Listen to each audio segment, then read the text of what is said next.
Hi friends, this is Amit Ahuja and welcome to a new video।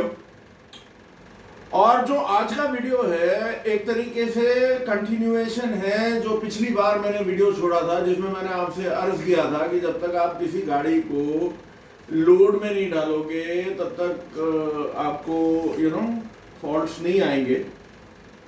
और जो fault आएंगे उसमें मैंने आपसे अर्ज किया था कि आपको फ्रीज फ्रेम डेटा देखना है। और ये मैंने आपसे साथ में ये जिक्र किया था कि जितने भी मैं डीलरशिप में गया हूं, जितने भी और उनसे बातचीत की है, तो वो इस चीज के ऊपर बिल्कुल भी वो तवज्जो नहीं देते हैं। सो ऑब्वियसली जो उनका डायग्नोस्टिक प्रोसेस है वो गलत है। जैसे मैंने पिछली बार कहा था कि वो उनका प्रोसेस अगर गलत है तो हम एज इंडिपेंडेंट टेक्नीशियन कम से कम हम अपना प्रोसेस तो ठीक करें, लेकिन अब इस प्रोसेस को बताएगा कौन। पिछली बार मैंने आपसे एक और बात जिक्र की थी कि लोगों के पास बहुत सारे टेक्नीशियन भाइयों ने इक्विपमेंट खरीद लिया, लेकिन अगर आपको इक्विपमेंट की यूज करने की नॉलेज नहीं है, वो आपका इक्विपमेंट बिल्कुल ही बेकार है। Okay, but any which ways आज मैं जैसे पिछली बार लिया था कि मैंने ह्यूमन हार्ट को लिया था एक कंपैरिजन के लिए। ये जो वीडियोस मैं बना रहा हूँ फ्रेंड्स, ये बेसिकली इसी तरीके से बनाऊंगा कि बिल्कुल सिंपल रहें और ज़्यादा लंबे टॉपिक्स ना हो, ज़्यादा कोई इंजीनियरिंग कॉन्सेप्ट्स ना हम उसमें डिस्कस करें, और आपको जो एज एन ऑर्डिनरी टेक्नीशियन आपके जहन में ये बात बैठ जाए कि मुझे देखना क्या है। आज जो मैं एक आपका टॉपिक ले रहा हूं स्टेप 2, जो कि अगेन 99.9 क्या 100% लोगों को बिल्कुल इल्म नहीं है इस चीज का भी। Let's go into the demo mode. और जो डेमो क्योंकि गाड़ी नहीं है, so let us go into the Volkswagen. हमने कहा जी स्मार्ट स्कैन, जो भी होता है होने दो, टोपोलॉजी वगैरह।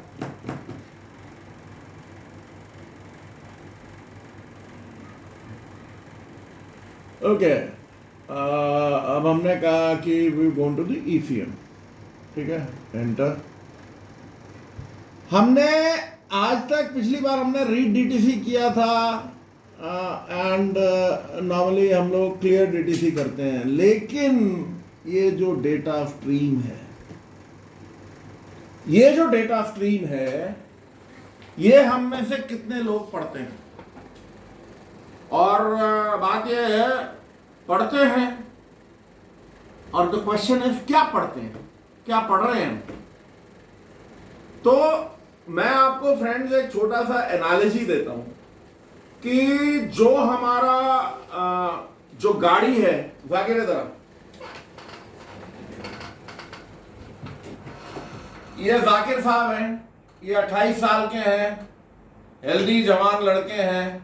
ये गाड़ी है, ये भी शक्ल वकल से अगर हम किसी क्लाइंट की है तो हम कहेंगे साहब बिल्कुल सही है गाड़ी, ओके ग्रेट।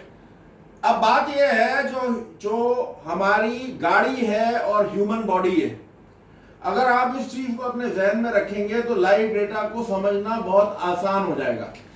अब बात यह है, जाकिर के यहाँ पे दिमाग है, इस गाड़ी में ईसीएम है, ओके, ब्रेन दोनों में है, ओके। जाकिर का यहाँ पे हार्ट है, हार्ट क्या करता है, ब्लड को पंप करता है। इस गाड़ी में इंजन है जो कंप्रेशन करता है। और दोनों अभी किस स्टेट में है, ये भी जाग रहा है, खड़ा है, गाड़ी भी स्टार्ट है, आइडल पे है और वो भी खड़ी है। जाकिर का जो हार्ट रेट है वो 72 बीट्स पर मिनट है, गाड़ी का जो आरपीएम है लेटेस्ट से 700 आरपीएम पर मिनट है, ठीक है, alright. Now the thing is, अब जाकिर साहब को मैं बोलता हूं कि 4 मंजिला चढ़ना है, तो जब ये 4 मंजिल चढ़ते हैं, तीसरी मंजिल तक इनका सांस फूलता है और चौथी मंजिल तक जाते जाते ये थोड़ा हांफना शुरू हो जाते हैं, राइट। गाड़ी के साथ भी ये है कि अब मैंने क्या करा कि गाड़ी मतलब ये जाकिर साहब को इनको लोड पे डाला, ठीक है। अब द क्वेश्चन है, गाड़ी को भी अगर मेरा कस्टमर ये बोलता है कि साहब ऐसा है, जब मैं इसको थोड़ी सी भी चढ़ाई पे लेके जाता हूं तो मेरी गाड़ी जो है ये पिकअप तोड़ देती है, घूम फिर के कहानी वही है।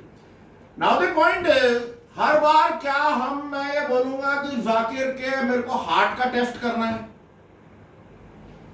क्या हर बार गाड़ी में मैं बोलूंगा कि साहब ऐसा है कि मुझे इंजन का टेस्ट करना है? ठीक है, मैंने कंप्रेशन टेस्ट ले लिया, इसकी ईसीजी ले ली, इसकी टीएमटी ले ली, उसका भी लोड टेस्ट ले लिया। Now the point is, problem कहां पे है? तू बैठ जा। Problem, let us assume problem is, और आप याद करिए कोविड का जमाना जिसमें मैक्सिमम हमारे जितने भी लोग हैं, हम में से किसी ना किसी ने अपने अजीज को खोया है। उस कोविड के जमाने में जहां लाखों डेथ्स हुई, कितने लोग थे, जवान से जवान गए, बुजुर्ग से बुजुर्ग, व्हाटएवर, कितने लोग थे जो हार्ट के कारण गए। कोविड में जो डेथ हुई वो लंग्स के कारण हुई। इसका मतलब यह है कि अगर मेरी गाड़ी एक सिम्टम्स दे रही है, इंसान एक सिम्टम्स दे रहा है, तो जरूरी नहीं है माय फ्रेंड कि इंजन में ही प्रॉब्लम है, उसके हार्ट में प्रॉब्लम है। लेट अस से कि जाकिर बाबू जो है ये सिगरेट पीते हैं और इन्होंने अपने लंग्स के ऊपर पहले ही स्ट्रेस किया हुआ है। ये गाड़ी का मालिक जो है एयर फिल्टर को गंदा रखता है, राइट? जो इसकी गाड़ी की ब्रीदिंग प्रॉब्लम है, जाकिर को भी ब्रीदिंग प्रॉब्लम है, इस गाड़ी को भी अगर ब्रीदिंग प्रॉब्लम है, तो हम नैरो डाउन कहां करेंगे? नैरो डाउन हम करेंगे, अब हम स्ट्रेट अवे इंजन और हार्ट से हटके, इंजन वगैरह से हटके, हम स्ट्रेट अवे अब हम एयर को देखेंगे। मैं हर बार आपसे ये जिक्र करता हूं कि एयर एंड फ्यूल, इंसान को भी जिंदा रहने के लिए हवा चाहिए, गाड़ी को भी चलने के लिए हवा चाहिए, राइट? इंसान को खून चाहिए, वो जो हार्ट पंप करता है, वो ब्लड है, वो एनर्जी देता है। गाड़ी जो है पेट्रोल, डीजल, व्हाटएवर, वो लेके वो पावर जनरेट करती है। बट दोनों में कॉमन चीज क्या है? एयर। और अब बात यह है कि हम लोग एयर एंड फ्यूल को कितनी बार चेक करते हैं उस कोरिलेशन में। और दूसरी एक और बात है फ्रेंड्स, लाइक आई सेड, अब एक इसमें अब सिंपल सी चीज है, आप गाड़ियों के बारे में ध्यान रखिएगा कि गाड़ियों में जितने भी सेंसर्स हैं, और ये मैं आपको पूरे मतलब पूरी जिम्मेदारी से बता रहा हूं कि जो सेंसर होते हैं, लेट अस से 3 वायर का कोई सेंसर है, सिग्नल जो वैल्यू है उसमें 0.5 वोल्ट टू 4.5 वोल्ट, ये उसकी सेट पॉइंट है। मींस 0.5 वोल्ट से 4.5 वोल्ट तक वो जहां भी वो आपके गाड़ी वो दिखाएगी, आपका जो ईसीएम है, जो ब्रेन है गाड़ी का, वो फॉल्ट कोड लॉगिन नहीं करेगा। फॉल्ट कोड वो लॉगिन कब करेगा? जब आप 0.5 से थोड़ा कम है, लेट अस से 0.3 है या 4.78 पे आ जाते हैं। ये जो सेट पॉइंट्स हैं, ये सेट पॉइंट्स है, जब वो बाहर हो जाता है तो इमीडिएटली जो इसका माइक्रो प्रोसेसर है, ब्रेन है, वो लॉगिन करता है कि ओ माय गॉड, इसमें प्रॉब्लम है। ओके, थैंकफुली गाड़ियों में हम लोगों को MRI, CAT scan and x ray वगैरह करने की जरूरत नहीं है, जितना कि ह्यूमन बॉडी में हम लोगों को इतना वो करना पड़ता है। लेकिन हमारे पास जो सबसे अच्छी मशीन है, जो स्कैनर है, हमारा जो डायग्नोस्टिक इक्विपमेंट है, अगर हम उसको सही से देखें तो बिलीव यू मी, हम लोगों को जो फॉल्ट्स हैं वो बिल्कुल क्लियर हो जाएंगे। ह्यूमन बॉडी में भी माय फ्रेंड सेंसर है। हमने कहां से पहचाना कि जो ब्लड प्रेशर है 120/80 होना चाहिए, हार्ट बीट एट रेस्ट 72 होना चाहिए, या लंग कैपेसिटी जो है हमारी वो 95-96% से ऊपर होनी चाहिए? ये कैसे आए? ये बेसिकली अगेन ये सेट पॉइंट वैल्यूज है। अगर किसी की लंग कैपेसिटी लेट से 90 आ जाती है, स्ट्रेट अवे उसको प्रॉब्लम होगी, और जैसे ही उसका टेस्ट, प्रॉब्लम उसको हो या ना हो, लेकिन टेस्ट होगा तो इमीडिएटली वो बोलेंगे कि भाई इसको लंग की प्रॉब्लम है, breathing issue, same thing, blood pressure अगर शूट अप हो जाता है, डाउन हो जाता है, सेम थिंग गाड़ी में। पर पता कैसे लगेगा? पता तब लगेगा जनाब जब आप इसको, जाकिर साहब का मैंने जैसे आपको बोला कि इनको मुझे 4 मंजिला चढ़ाना पड़ेगा तो मुझे पता लगेगा कि इनको क्या प्रॉब्लम है और उसके बाद डायग्नोसिस होगा। गाड़ी को भी इसी तरीके से आपको एक स्ट्रेस लोड पे लेके जाना पड़ेगा और लाइव डेटा को देखना पड़ेगा। लाइव डेटा आप किस में देखेंगे? क्या देखेंगे? जो चीज आप देखना चाह रहे हैं। अगर आप कह रहे हैं कि मुझे एयर देखना है, फ्यूल देखना है और उसका जो वो कोरिलेशन देखना है तो आप उसको देखिए। और जो भी आप ये वैल्यूज देखते हैं माय फ्रेंड्स, उसको ग्राफिकल फॉर्मेट में देखिए। ग्राफ में आपको, और उसको रिकॉर्डिंग पे जाइए, ग्राफ में आपको पता लगेगा कि आपने गाड़ी को एक पर्टिकुलर आरपीएम, मतलब एक पर्टिकुलर लोड कितना आ रहा है, मास एयर फ्लो क्या बता रहा है, मेरा मैप का, बैरोमेट्रिक का, व्हाटएवर, जो वो कितना बता रहा है, और फ्यूल, मेरे फ्यूल वैल्यूज कितने हैं। एंड अगर पेट्रोल की गाड़ी है, मैं short term, long term, fuel trims and everything, ये सारी चीजें मतलब गिन के 7-8 पैरामीटर्स पे, और इसको टेस्ट ड्राइव करिए। टेक इट टू लोड, मतलब आपको ये गाड़ी को जैसे कहा कि 4 मंजिला चढ़ाना है जब तक फेफड़े नहीं फूल जाए। गाड़ी को भी आपने उस तक लेके जाना है। आपको प्लेन में गाड़ी बिल्कुल ठीक चलेगी एट सी लेवल, बट जैसे ही आप उसको थोड़ा सा इंक्लाइन पे दोगे आपको पता लगेगा कि हो क्या रहा है। अगर ये आपको, और जो डेटा है वो कभी झूठ नहीं बोलता, और जो ग्राफ्स हैं वो कभी झूठ नहीं बोलते। तो माय फ्रेंड्स, बेसिकली कहने का मतलब ये है कि अगर आप